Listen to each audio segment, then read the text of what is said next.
I am Tony Prado, Director of Communications for Newcastle County Government, and I am pleased to be in the Newcastle County studio with Diana Brown. She is one of the managers in our Department of Community Services, and Diana oversees all of the libraries in Newcastle County, Delaware. Thank you so much for being here, Diana. Very welcome. Now, I wanted to talk to you about this brand new Food for Fines Amnesty program. Can you tell us a little bit about what that is? Absolutely. Well, you know, our library staff are always on the lookout for trending programs across this country because we're trying to stay on top of all the changes in libraries. And we were aware that some libraries have held amnesty programs for a variety of things. No kidding. But this particular program is wonderful in that it combines the opportunity to donate food, which we know we have a lot of very needy in our community that could benefit from food contributions, especially this time of year, with the ability to allow patrons to be able to use the library again. In Newcastle County libraries, we try to be good wards of our library materials, and therefore, if patrons owe more than $5, they are blocked from checking out any other library materials or using the internet. So that can really be a barrier. Hey, because that's a bummer. Yeah, it is. And you know what we find is that people get very excited about getting a library card. They come in, they get a card for themselves, their spouse, their 3 children, and it's pretty easy to rack up more than $5 in fines and fees. And then if you owe $25 or $35, that could be a real barrier. So this 1-week program is really a gift to the community to allow them to reduce their fines by $25 and at the same time do something really great in terms of providing food.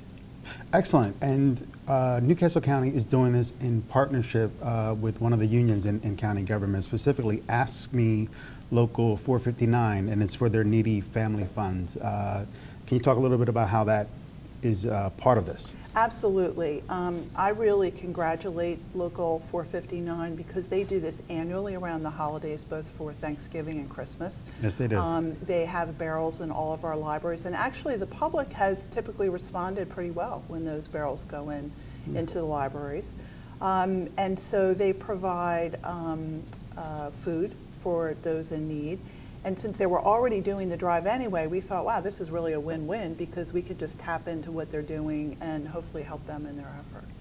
Excellent. And you know, I love to give credit, and it's great when people come up with ideas. Can you tell us who the librarian is that came up with this idea? Well, this is a really cool story because less than a week ago, our youth services librarian at the Kirkwood Highway Library was reading a blog or Facebook or some professional journal and saw that the Wacomico libraries in Maryland were running a similar program. And so she forwarded it to one of my colleagues and said, I think this is really interesting.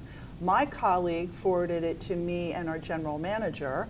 And our general manager just thought, wow, this is something we really need to do. So staff worked very quickly to make it all happen within a couple of days. So kudos to Elizabeth Simmons, who is the youth services librarian who brought it to our attention. Nice job. And to my boss, Sophia Hansen, who made it happen. And lastly, I mean, it's fair to say this is keeping in spirit with the holiday season. Absolutely. Would you say? Absolutely.